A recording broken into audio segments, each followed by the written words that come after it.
자, 안녕하세요. 여러분들 한국사 6번째 강의를 시작합니다.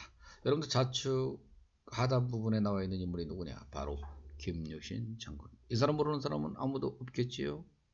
자, 신라가 삼국을 통일했을 때 혁혁한 공로를 세웠던 인물이자 우리가 흔히 통일의 영웅이다 이렇게 이야기를 해요. 그렇지만 난 안 좋아합니다. 그러면 이제 우리가 이번 강의는 무엇을 할 건지는 대충 감 잡았을 거야. 그렇구나. 바로 통일에 대한 이야기구나. 맞습니다. 통일에 대한 이야기를 할 겁니다. 어떻게 통일을 이끌어갔을까? 그리고 통일이 갖는 역사적 의의는 무엇일까? 그리고 신라가 삼국을 통일하고 난 이후에 제도를 정비를 통해서 어떻게 발전의 기틀을 마련했는가를 우리가 배울 겁니다. 따라서 여러분들 먼저 삼국이라는 나라가 어떻게 통일이 됐을까라고 하는 걸 한번 공부해 보기로 하죠. 아주 간단해요. 그래요. 자, 신라가 드디어 여러분들 이렇게 통일을 하기 위해서 일단 가장 중요한 나단 동맹을 체결합니다. 그럼 나단 동맹이 왜 체결됐을까? 자, 6세기 말 시대적 배경을 확인해 보기로 하죠. 자, 여러분들 지난번 강의를 머릿속에 한번 떠올려 보시기 바랍니다. 6세기 말 여러분들 중국이 엄청난 변화를 가져옵니다. 수나라가 통일합니다. 당나라가 통일합니다. 자, 이 중국 애들이 통일만 됐다면 얘들이 제정신이 아닙니다. 막 팽창이 시작돼요. 자, 주변국을 막 여러분들 쳐들어가고 난리 법석을 칩니다. 그럼 당연히 이런 하나의 중국 세력의 팽창을 막아야 되는 역할, 특히 국경선을 맞닿았던 우리 고구려는 혼자 막기가 너무나 힘들죠. 그래서 저 북방민족이었던 돌골과 연합을 해서 당나라, 수나라 세력을 견제하는 역할을 수행합니다. 한마디로 민족의 방파제 역할을 수행하는 거죠. 그런데 우리 한반도 내적인 문제도 발생했습니다. 여러분들 상황이 그 유명한 누구한테? 진흥왕한테 관산성에서 뒤통수 탁 맞아버렸죠. 자, 한반도의 주도권, 한강을 이제 누가 지배했습니까? 그렇습니다. 바로 신라가 장악했어요. 그럼 당연히 차지하지 못한 두 나라 고구려, 백제 친하겠죠? 백제는 왜와 친합니다. 그래서 이렇게 종적인 관계가 형성이 됐죠. 자, 그런데 아까 중국이라고 하는 나라가 팽창하다니까 이제 고구려 쪽으로 막 쳐들어왔어요. 수나라, 수문제, 수양제 막 쳐들어왔다가 수양제 아주 대작살 나잖아요. 응? 누구한테? 을지문덕 장군한테 살수됐죠. 살아 돌아간 자 2700여 명. 그것을 계기로 해서 이제 수나라는 영원히 역사에서 사라지는 거 아닙니까? 자, 당고조 이연 그리고 여러분들 당태종으로 오면서 쭉 해서 고구려를 계속 쳐들어옵니다. 이런 썩을 놈다. 그래서 연개소문이 맞이하는 거 아니에요? 부여성에서 비싼 천리장군 딱 쌓고 그래 와라. 응? 그리고 바로 당태종이 쳐들어왔을 때 여러분이 잘 아는 것처럼 바로 양만춘 장군이 안시성 싸움에서 아주 돼지게 패버리는 거 아니에요. 그래서 여러분들 아마 안시성 전투 영화도 다 봤잖아요. 주인공이 조금 목소리만 굵었다면 아마 조금 더 많은 인원이 영화를 관람했을 겁니다. 조금 아쉽죠. 뭐 그래도 괜찮았습니다. 그 정도면 뭐 이해하죠. 자, 그러면 드디어 여러분들 어떻게 돼요? 자, 중국의 입장과 그 다음에 여러분들 누구의 입장이? 신라의 입장이 딱 이해관계가 맞닥뜨렸어요. 둘이 이야기를 했겠죠. 바로 나당 동맹을 체결하는 겁니다. 나당 동맹입니다. 이렇게. 그리고 바로 여러분들 드디어 어떻게 되겠어요? 백제가 망합니다. 안타깝죠. 660년에 망해요. 그리고 고구려가 668년에 망하는 겁니다. 아이고 안타깝죠. 근데 우리 민족이 어떤 민족입니까? 배달의 민족 아니야. 그렇죠? 잡초 같은 근성, 생명력이 엄청난 강한 민족이죠. 그냥 있을 리가 없죠. 부흥운동을 전개합니다. 자, 이 부흥운동을 어디에서 전개했을까? 우리 지도를 통해서 확인해 보기로 하죠. 자, 여기입니다. 여러분들 이쪽에 이렇게 한번 봐주세요. 아, 그렇구나. 여기 복신, 도침이 주류성에서, 그리고 치상지가 임존성에서, 그래서 왕자풍을 받두고 우리 다시 한번 백제의 옛 영광을 차지해서 한번 해보자 그랬지만 안타깝게도 나당연합군한테 조맞죠. 그뿐만 아니라 도와주러 왔던 외두 백강전투에서 패하는 바람에 결국은 백제는 회복이 불가능한 상태로 역사 속에서 영원히 아웃되는 겁니다. 그리고 여러분들 여기 오글성에서 고현무가, 그 다음에 한성에서 권모점이 역시 부흥운동을 해요. 다시 한번 옛 영광을 되찾기 위해서 다시 이렇게 부흥운동을 하는데, 자, 신라가 휴전을 요청합니다. 왜 휴전을 요청했느냐? 이 중국 애들이 영토적 야심을 보였기 때문에 그래요. 사실 신라와 당은 여러분들 이렇게 나당연합을 결성하고 백제 고구려 무너뜨리면 어떻게 영토를 분할할 거며, 그리고 여러분들 이런 유랑민들은 어떻게 처리할 거며, 그 다음에 여러분들 전쟁 포로들은 어떻게 처리할 건가를 논의했을 거예요. 그죠? 자, 그런데 여러분들 이렇게 아마 약속을 어기고 바로 여러분이 잘 아는 것처럼 드디어 바로 영토적인 야심을 보였습니다. 자, 여기 이렇게 한번 봐세요. 이쪽에 여러분들 이렇게 보니까 안동도읍이라는 게 있습니다. 고구려 무너뜨리고 평양에다 안동도읍을 설치해서 당나라가 이렇게 고구려 땅을 관리하겠다는 거죠.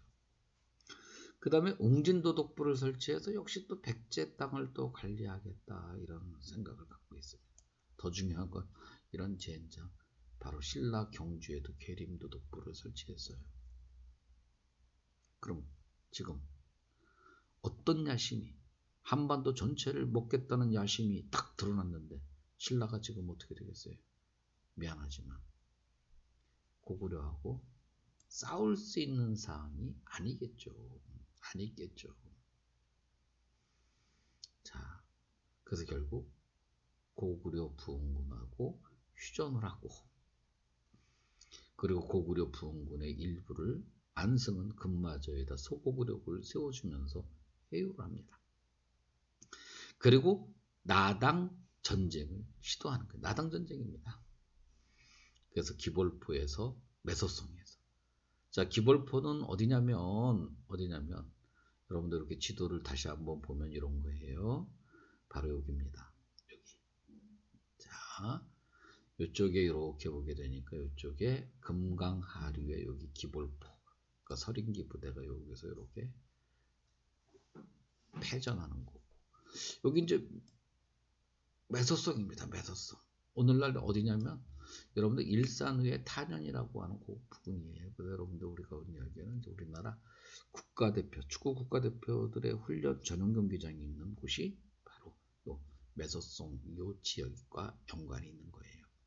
그래서 이렇게 이 당나라 군대를 격퇴시켰습니다. 자, 격퇴시키니까 당연히 어떻게 되겠어요? 그렇죠? 이제 하나만 남았죠. 뭐가 남았겠습니까? 그렇죠? 바로 여러분들이 잘 알고 있는 것처럼 이제 고구려 부흥군들을 진압하고 676년에 신라가 통일하는 거예요. 그럼 이제 딱 과정이 됐습니다. 아, 660년에 백제 멸망했고, 그 다음에 668년에 고구려 멸망했고, 676년에 신라가 삼국을 통일했구나. 8년 이렇게 딱 거치는 과정에서 통일을 이룹니다. 물론 여러분들 이런 삼국 통일의 과정을 보면 우리가 참 한계성이 있어요. 아, 꼭 예세를 끌어들였을까? 끌어들여야만 됐을까? 아니, 그리고 그 만져볼 뻔 다 넘겨주고 대동강에서 이남지역, 대동강 이남지역만 차지하면 이게 과연 완전한 통일일까? 충분히 생각할 수 있었죠.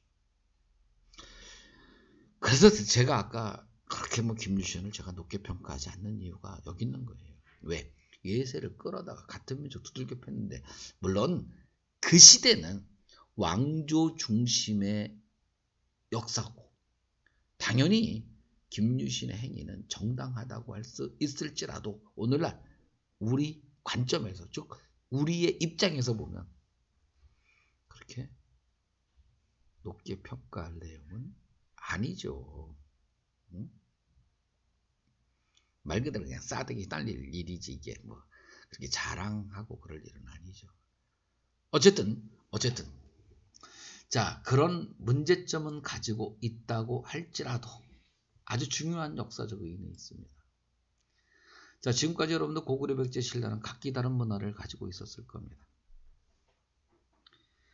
역시 각기 다른 문화가 하나로 통합이 될 수 있었다는 거 아주 중요한 의미가 있죠. 이제 고구려 백제 신라 문화가 하나의 문화, 우리 민족의 문화의 깃틀, 근간이 마련됐다는 사실은 절대로 부정할 수 없는 겁니다. 진짜 중요해요. 이건 시험 낼까요, 안 낼까요? 만약에 내가 줄지 않다면 나는 무조건 냅니다. 어떻게 낼까요? 서술형으로 낼 가능성 매우 높습니다. 물론 의의만 내지는 않겠죠. 한계성도 물을 가능성이 매우 높습니다. 따라서 여러분들이 정리를 잘해두는 게 되게 중요하겠지요. 됐죠? 좋습니다. 자, 그러면 여러분들 우리가 이런 하나의 과정을 통해서 통일했고 이런 역사적인 의의가 있다는 걸 이미 확인했습니다. 자, 드디어 신라가 삼국을 통일했습니다.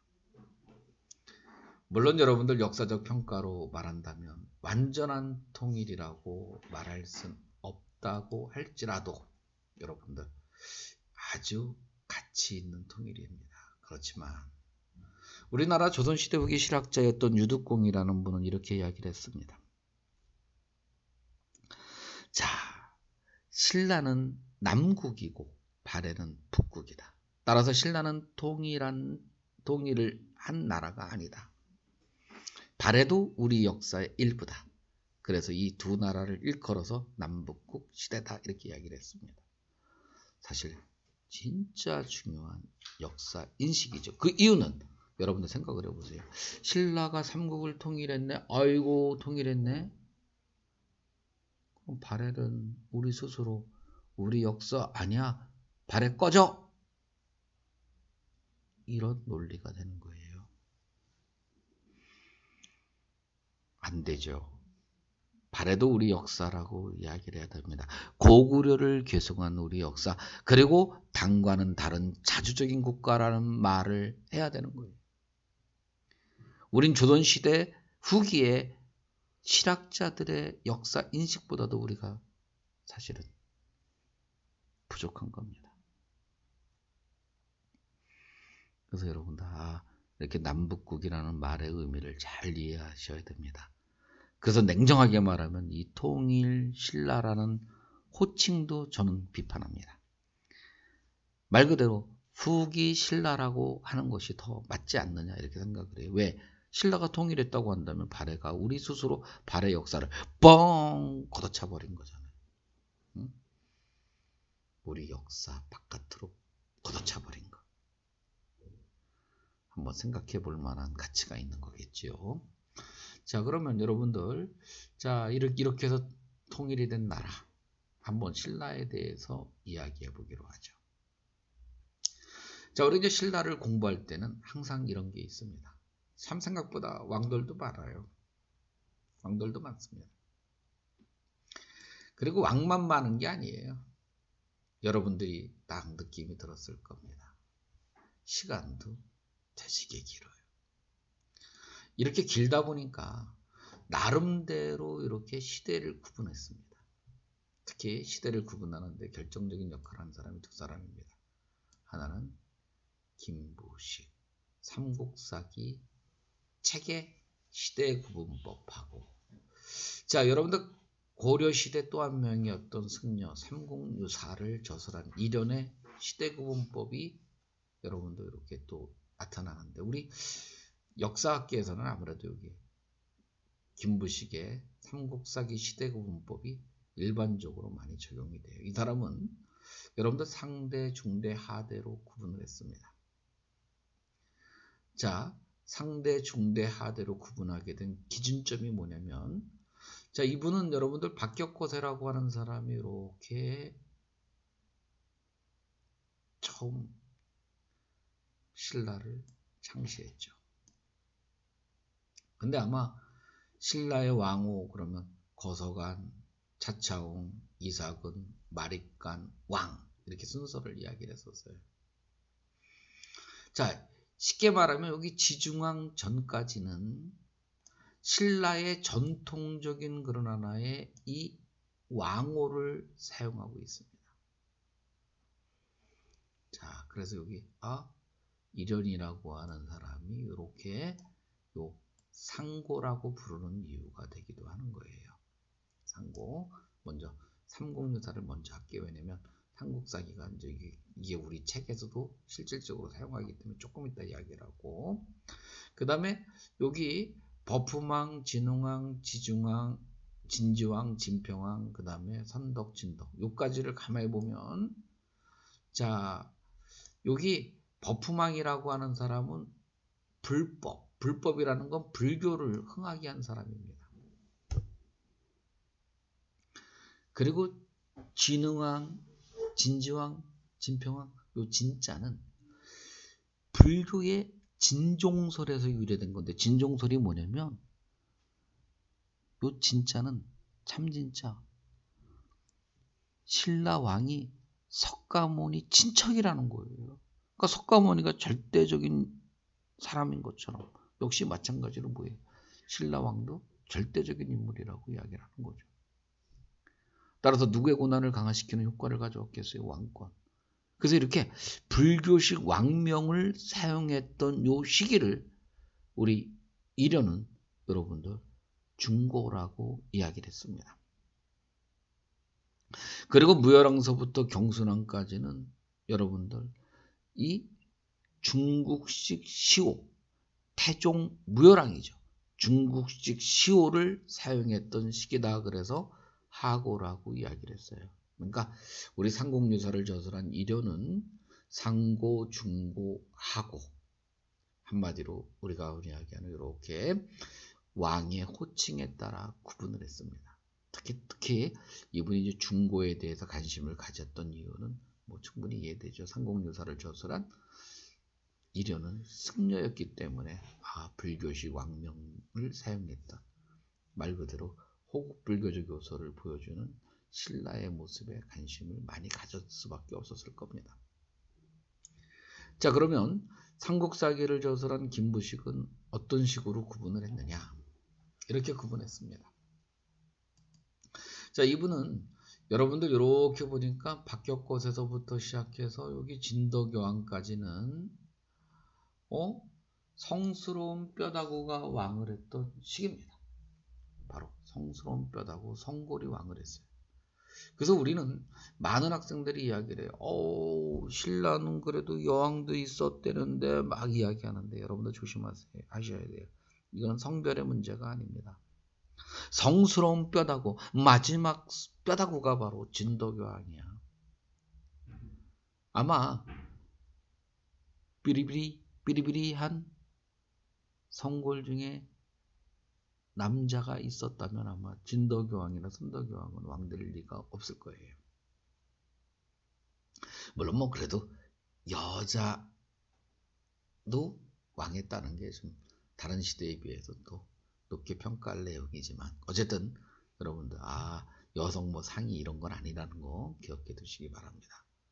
자, 어쨌든 성스러운 뼈다구 왕을 했었던 시기고, 그 다음에 두 번째는, 자, 여기 이렇게 보세요. 태종 무열왕서부터 시작해서 해공왕까지인데, 자, 여기는 여러분들 누구냐면 여기는 바로 태종 무열왕의 후손들이야.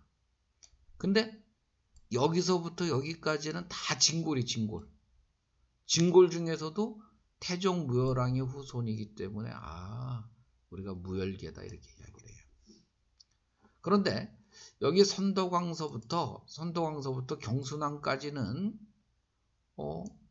하대라고 하는데 진골은 진골인데 내무랑이 후손들이 이쪽, 그러니까 쉽게 말하면 이쪽이 이제 바로 대가 끊기고 이쪽으로 이제 내물계가 이쪽에서 이제 이렇게 파생되었던 진골들이 왕을 했다는 얘기고, 그 중에 요 경혜왕 같은 사람은 또 이건 특이하게도 박씨입니다. 박씨. 그러니까 신라라고 하는 나라는 여러분들 김씨가 왕이, 김씨니까 왕위를 계승했다기보다는 뭐라고 생각해야 돼요? 진골이기 때문에 박씨, 석씨, 김씨 중에는 누구나 뭐 될 수도 있다. 왕 될 수도 있다. 자격은 있는 거예요. 자격은. 그래서 우리가 상대, 중대, 하대. 그래서 우리가 일반적으로 중대하면 바로 통일신라 시대 뭐라고 말할 수 있겠어요? 전기. 여기는 바로 후기라고 말할 수 있는 겁니다. 그래서 우리가 이렇게 보게 되면 이때는 나름대로 이렇게 왕권을 이렇게 강화시키고 여러 가지 제도를 정비를 통해서 체제를 구축하는 요 시기를 우리 중대, 그리고 뭐 하대라고 하는 시기는 여러분들 금방 이해됐을 거예요. 어느 나라든지 하대, 후기, 말기는 다 똑같아요. 모든 게 다 개판이다. 정치도 개판, 경제도 개판, 사회도 개판. 이런 개판이기 때문에 이 개판을 극복하려고 하는 새로운 정치 세력이 등장해요. 신세력이 등장합니다. 그리고 신세력들이 새로운 사상을 갖고 여러분들 새 나라를 세우는 거예요. 물론 신라라고 하는 나라의 하대에는 새로운 세력이 바로 호족, 그리고 바로 새로운 사상이 불교의 선종 사상이 되죠. 요 점에 대해서는 여러분들 다음 시간에 집중적으로 강의를 할 겁니다. 자, 그러면 오늘은 바로 여러분들 여기 중대에 해당되는 요 시기, 말 그대로 통치체제를 어떻게 정비했을까라는 부분을 한번 공부해 보기로 하죠. 근데 의외로 많은 학생들이 여기 한번 무열왕에 대해서 한번 관심을 가져보세요. 태종무열왕은 우리 김유신하고 천안매부지간입니다. 자, 뭐 천안매부 그게 중요한 건 아니지만 어쨌든 대부분의 학생들은 태종무열왕 때서부터 신라가 삼국을 통일한 걸로 아는데 그렇지 않아요. 그 사람의 아들 문무왕 때 통일하는 겁니다. 자, 통일할 당시에는 여러분들 무열왕은 왕이 아니에요. 이미 죽었어. 통일한 사람은 누구라고? 문무왕이 문무왕. 근데 문무왕 때 우리가 생각하는 것보다 훨씬 왕권이 불안정합니다. 그 이유는 여러분들 공신들 때문에 그래요. 통일 공신들. 여러분들 김유신 같은 사람이 엄청난 고난을 갖고 있습니다. 그리고 엄청난 경제적 그런 하나의 이 기반도 구축하고 있어요. 특히 당시 기록에 보면 500결의 땅을 가지고 500결의 땅을 하사받았다는 기록이 나와요. 19부로. 그러니까 500결이라는 땅이 어느 정도인지는 모르지만 대략 1결의 평수가 한 1만 평으로 봤을 때 500만 평의 땅을 국가로부터 하사받았다. 무지막지한 힘을 가진 사람이라는 거죠. 근데 이와 같은 김유신 한 사람만의 힘이 센 건 아니란 말이에요. 다른 사람들도 다 힘이 세. 그래서 여러분들 왕권이 불안정했을 겁니다. 자, 그러다 보면 이제 어떻게 되겠어요? 자, 시간은 흐르고 흘러서 공신들도 가죠. 김유신도 가죠. 그리고 문무왕도 가고, 그리고 그의 아들 신문왕이 왕이 됐습니다.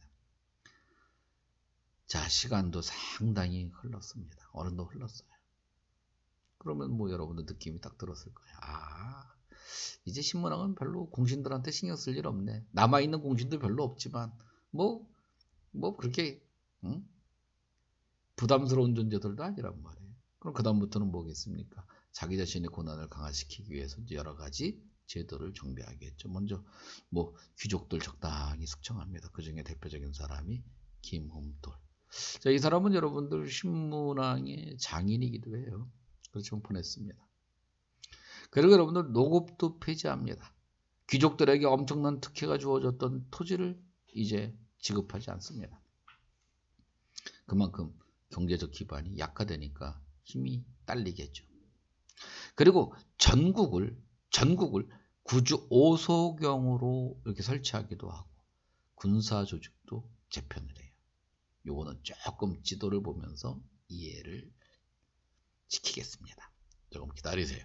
그 다음에 여러분들 유교를 정치 이념으로 수용하려는 노력을 해요. 특히 여러분들 유교는 어떤 의미가 있느냐면 충과 효를 강조하기 때문에 충성심이 강조되면 강조될수록 누구의 고난이 강해질 수밖에 없다? 그렇죠. 왕권이 강해지는 효과가 있습니다. 그리고 국학이라고 하는 교육기관을 설립했다는 얘기는 유학을 잘하는 학생을 양성했다. 또 이들이 관리가 되겠죠. 그럼 충성심이 강한 사람들이 관리가 됐을 거예요. 역시 누구의 고난이 강해지겠어요? 왕권이 강해지는 효과를 가져왔을 겁니다. 자, 이런 하나의 신문왕의 업적. 자, 다시 한번 이야기하겠습니다. 공부해야 될까요? 말아야 될까요? 알아서 하세요.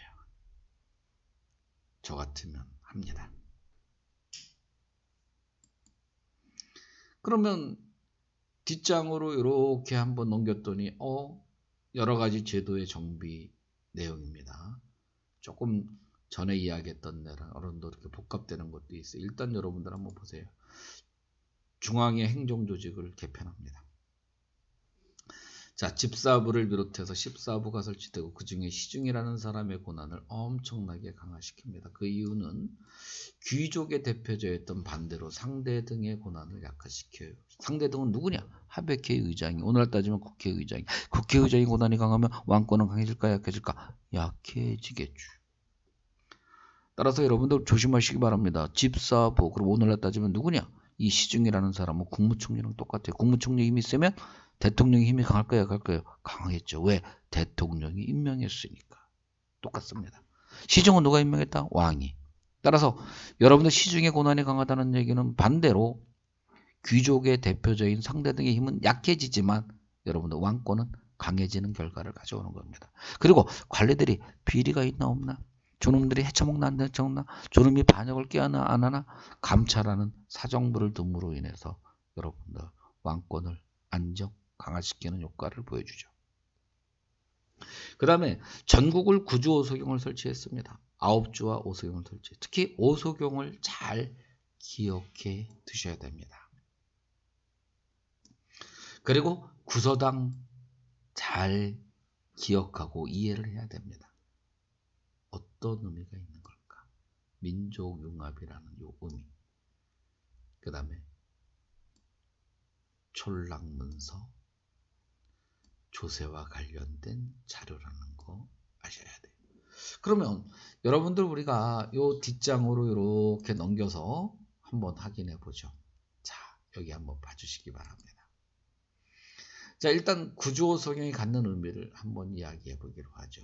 우리 이제 구주오소경은 지금 이렇게 되고 있습니다. 여러분도 이렇게 보면 여기 이제 우리나라 등줄기에 해당되는 태백산맥이 이렇게 쭉 내려오죠. 그리고 소백산맥이 이렇게 쭉 흘러갑니다.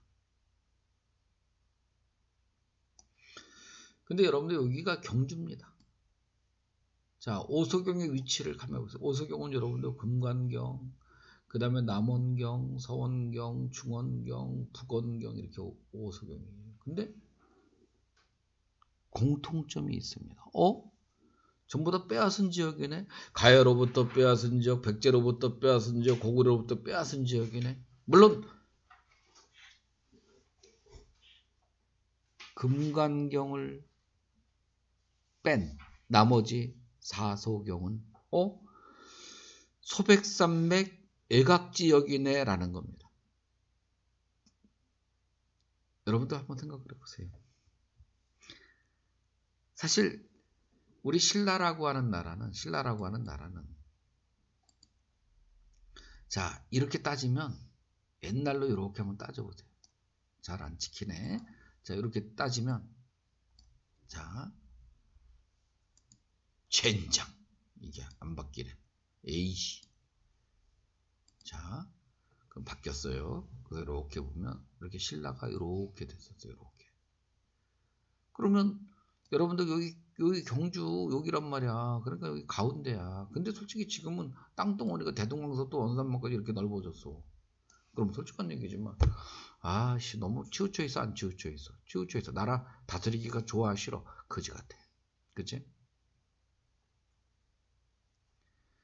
자, 전부 다가 빼앗았고 또 서백산맥 외곽 지역으로 이 오소경을 설치한 첫 번째 목적은 수도가 너무 치우쳐 있다는 거야. 꼭 기억해 두셔야 돼요. 그리고 두 번째는 자 어떤 모습을 보여주는 거냐면 여기에 요 오소경에 사신이라고 하는 관리를 파견해요. 사신은 누구냐?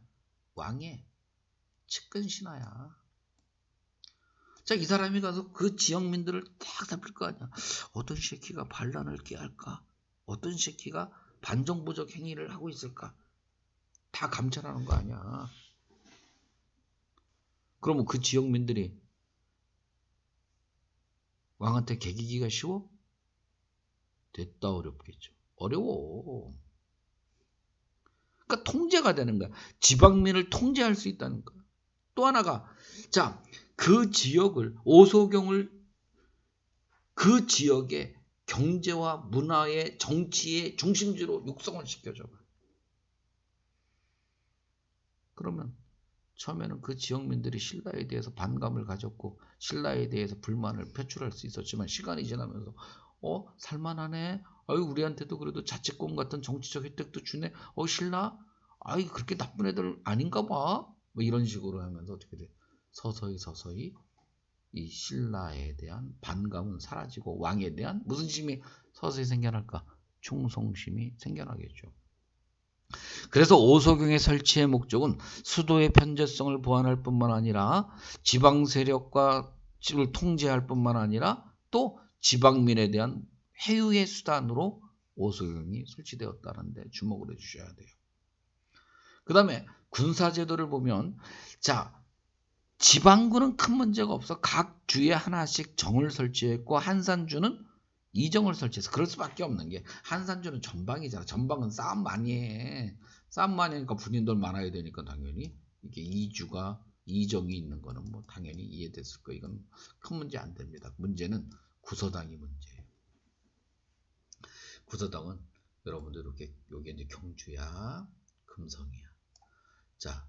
경주에 가게 이렇게 쭉 있으면 여기에 9개 부대가 있는 거야.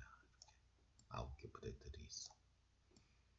근데 재밌는 게 신라인으로 구성된 부대도 있고 고구려인으로 구성된 부대도 있고 그 다음에 보독국으로 구성된 부대도 있고 백제인으로 구성된 부대도 있고 말갈인으로 구성된 부대도 있어요. 그러니까 쉽게 말하면 신라 사람들만 구성된 게 아니야. 얼마 전까지만 해도 자기들하고 맞짱 떴던 이 적국에 해당되는 사람들을 이렇게 편성을 했어 부대로. 여기 왕이 있는 거 아니야. 솔직히 왕이 두 다리 쭉 뻗고 자기가 쉽지 않지. 왜냐면 고구려 애들이 언제 열받아갖고 에라 모르겠다 그래서 궁궐로 습격해올 줄 어떻게 알아. 그런데도 불구하고 과감하게도 구서당을 설치했다는 이유는 뭐냐면 나 너희들 남이라고 생각 안 해. 너희들 나한테 칼 꽂지 않을 거라는 건 확신해. 우리는 이제 하나야. 바로 뭘 시도하는 거예요? 민족 융합을 시도하는 거죠. 우리는 하나야. 똘똘 뭉쳐보자. 이래서 결국 똘똘 뭉쳐지는 효과를 가져오는 겁니다. 충분히 이해됐죠? 그뿐만 아니에요. 여러분들 요쪽에 촐락문서 요거는 사실은 우리나라에서 발견된 게 일본의 동대사라는 절에서 발견이 됐습니다. 워낙 이 책은 경전책이에요. 그 책이 되게 귀하잖아. 그러니까 겉표지를 싼 한 장의 문서입니다. 이거 딱 보니까 서원경이라는 말이 나오네. 근데 일본은 그때 당시에 서원경이 없어. 우리나라는 있는데. 근데 이 경전책을 보니까 이 종이 제지술이 우리나라 거야. 우리나라 당나무산이야. 거기다가 책을 편집하는 방식이 우리나라. 그래서 이게 우리가 이런 것을 책을 연구하는 학문을 서지학적인 측면에서 보면 이건 신라 거구나. 응? 근데 이게 어디를 기록한 거냐면 서원경이라는 오늘날로 따지면 이게 청주 부근의 4개의 마을에 관한 이야기인데 인구수도 파악돼 있고 음화수도 파악돼 있고 나무수도 파악돼 있고 토지결수도 파악돼. 한마디로 뽕나무, 잣나무, 호두나무 다 파악. 이거 왜 파악했을까? 생산자원을 정확히 파악했던 이유, 사람의 숫자를 정확히 파악한 이유. 이건 왜 그랬을까? 응? 한마디로 세금 걷어들이겠다는 목적이 있는 거죠. 역을 증발하려는 목적이 있는 거죠. 그런데 문제는 이 민정문서를 작성한 사람은 그 지역 출신인 촌주라고 생각을 하는 겁니다. 그래서 촌주가 상당히 큰 역할을 했구나. 한마디로 조세공납역을 증발할 권한을 갖고 있는 지방관의 역할을 대행한 것이 아닐까라고 추정을 하는 거예요. 그렇지만 거기 조금 어렵더라도 이런 촌락문서, 일명 민정문서 또는 일본의 그런 하나의 정창원이라는 곳에서 발견이 되었기 때문에 정창원 문서라고 불리우는 이 촌락문서는 바로 조세 공납 역의 증발의 자료였다는 거 기억해 두시면 됩니다. 자, 오늘 배운 거 다시 한번 간략하게 정리하면 이거예요. 자, 삼국이라는 나라가 통일했습니다. 통일할 때는 여러분들 진행되는 과정과 역사적 의의가 있었고, 그리고 여러분들 이렇게 신라가 삼국을 통일했을 때 통일신라 시대 전기는 여러분들 바로 상당히 이렇게 초기에 왕권이 불안하고 정치도 불안한 걸 이렇게 제도를 정비를 통해서 나라의 안정을 꾀하고 발전의 기틀을 마련하는 것을 우리가 지금 확인했습니다. 그 제도의 정비 내용을 꼭 기억해 두시기 바랍니다. 자, 여러분들 오늘 조금 좀 수업 시간이 조금 길었던 것 같아요. 좀 워낙 제가 이야기를 했죠. 시험에서는 많이 출제된다고. 자, 꼭 확인해 두시기 바랍니다. 자, 다음 시간은 여러분들 바로 신라 하대, 한마디로 개판인사의 모습과 그 다음에 여러분들 우리 발해라고 하는 나라가 왜 우리 민족의 역사인가, 왜 우리는 고구려를 계승하고 자주적인 국가라고 불리우는가를 이야기하겠습니다.